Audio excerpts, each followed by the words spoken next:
All right, guys, here we go. Chapter 14, Norbert the Norwegian Ridgeback.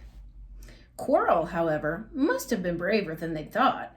In the weeks that followed, he did seem to be getting paler and thinner, but it didn't look as though he'd cracked yet.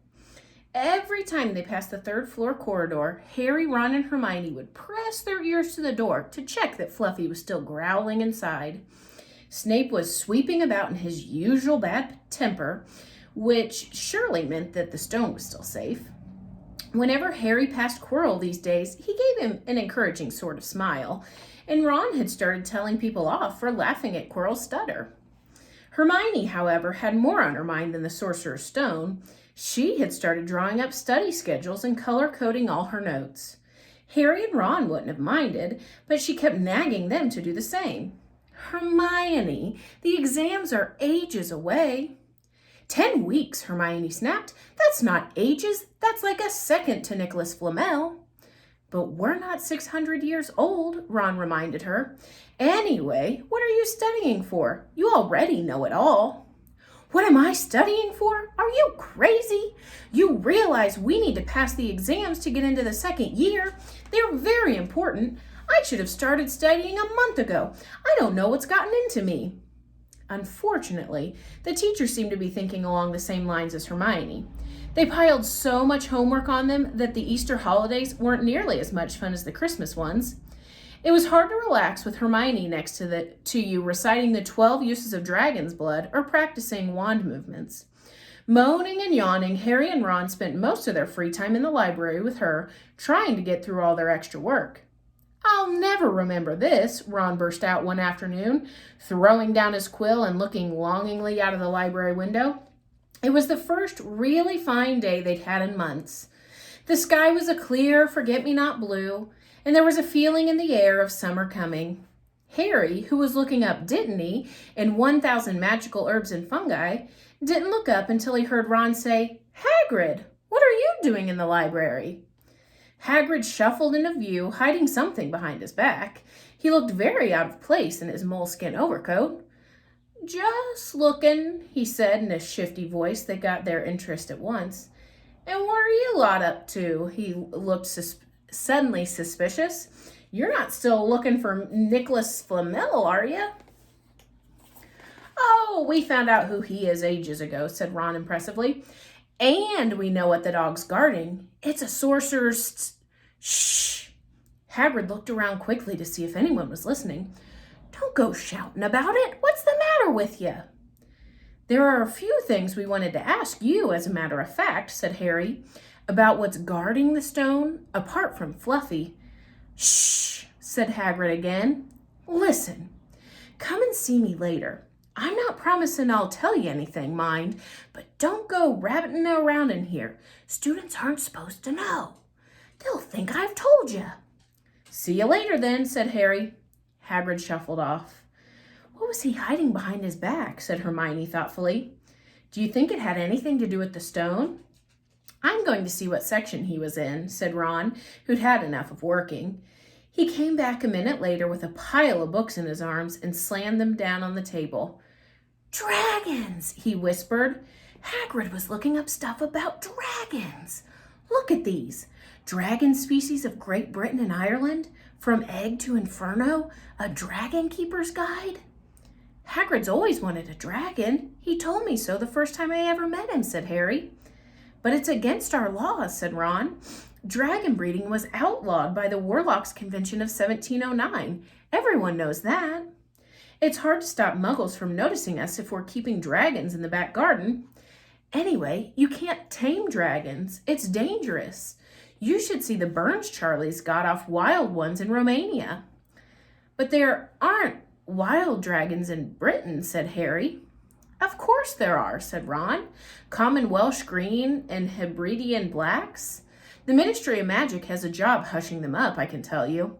Our kind have to keep putting spells on muggles who've spotted them to make them forget." "So what on earth's Hagrid up to?" said Hermione. When they knocked on the door of the gamekeeper's hut an hour later, they were surprised to see that all the curtains were closed. Hagrid called, "Who is it?" before he let them in, and then shut the door quickly behind them. It was stifling hot inside. even though it was such a warm day. There was a blazing fire in the grate. Hagrid made them tea and offered them stoat sandwiches, which they refused. "So, you wanted to ask me something?" "Yes," said Harry. There was no point beating around the bush. "We were wondering if you could tell us what's guarding the Sorcerer's Stone, apart from Fluffy."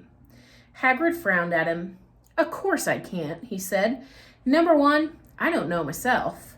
Number two, you know too much already, so I wouldn't tell you if I could. That stone's here for a good reason. It was almost stolen out of Gringotts. I suppose you've worked that out and all. Beats me how you'd even know about Fluffy." "Oh, come on, Hagrid. You might not want to tell us, but you do know."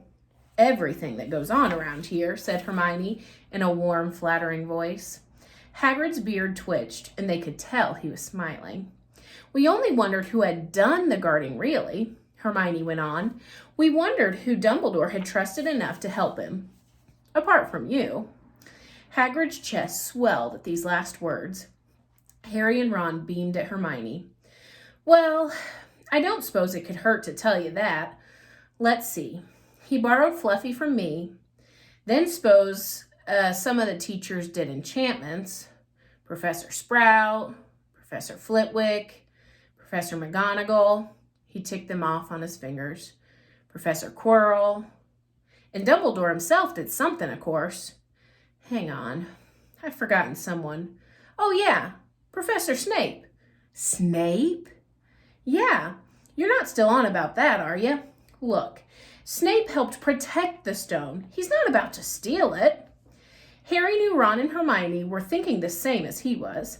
If Snape had been on protecting the stone, it must have been easy to find out how the other teachers had guarded it.